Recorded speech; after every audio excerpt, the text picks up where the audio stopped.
Many kids and many grown-ups do figure out over time what their passions are.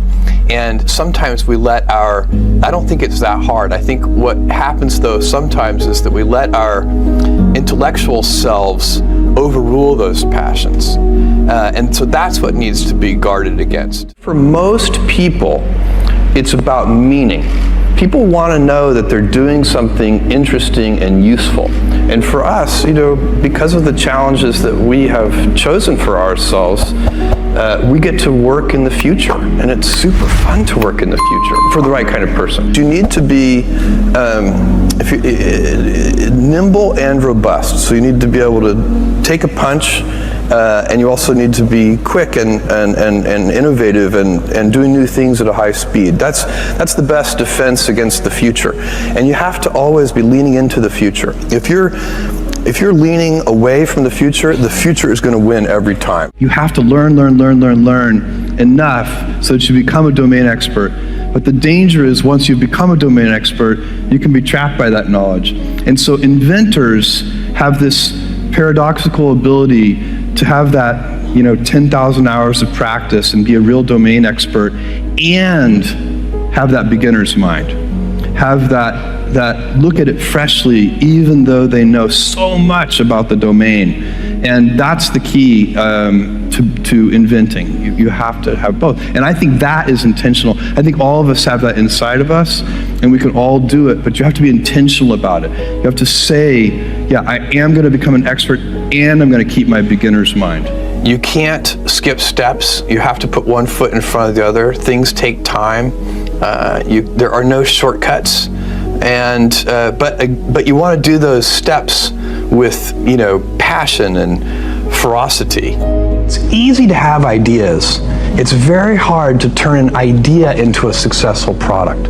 There are a lot of steps in between, and it takes persistence, relentlessness. So I always tell people who are who think they want to be entrepreneurs, you need a combination of stubborn relentlessness and flexibility. And you have to know when to be which.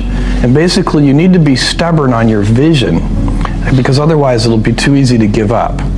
But you need to be very flexible on the details, because as you go along pursuing your vision, you'll find that some of your preconceptions were wrong. And you're going to need to be able to change those things. So I think taking an idea successfully all the way to the market and turning it into a real product that people care about and that really improves people's lives is a lot of hard work.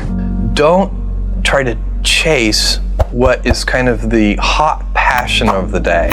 I think we actually saw this. I think you see it all over the place in many different contexts, but I think we saw it in the internet world quite a bit, where at the sort of peak of the sort of internet mania in say 1999, you found people who were very passionate about something. They kind of left that job and decided, I'm going to do something in the internet, because it's it was almost like the 1849 gold rush in a way. I mean, you find that people, if you go back and study the history of the 1849 gold rush, you find that at that time everybody who was within shouting distance of California was, they might have been a doctor, but they quit being a doctor and they started panning for gold. And that almost never works. And even if it does work, according to some metric, financial success or whatever it might be, I suspect it leaves you ultimately unsatisfied.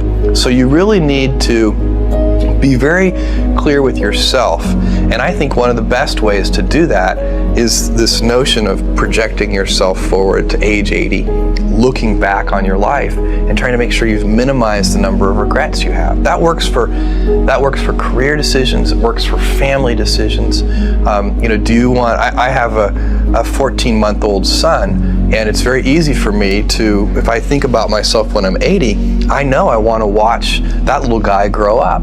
And so I don't want to be 80 and think, shoot, I missed that whole thing and I don't have the kind of relationship with my son that I wished I had, and so on and so on. So if you think about that, so I guess another thing that I would recommend to people is that they always take a long-term point of view. And I think this is something about which there's a lot of controversy. There's a lot of people, and I'm just not one of them, believe that you should live for the now. I think what you do is you think about the great expanse of time ahead of you and try to make sure that you're planning for that in a way that's going to leave you ultimately satisfied.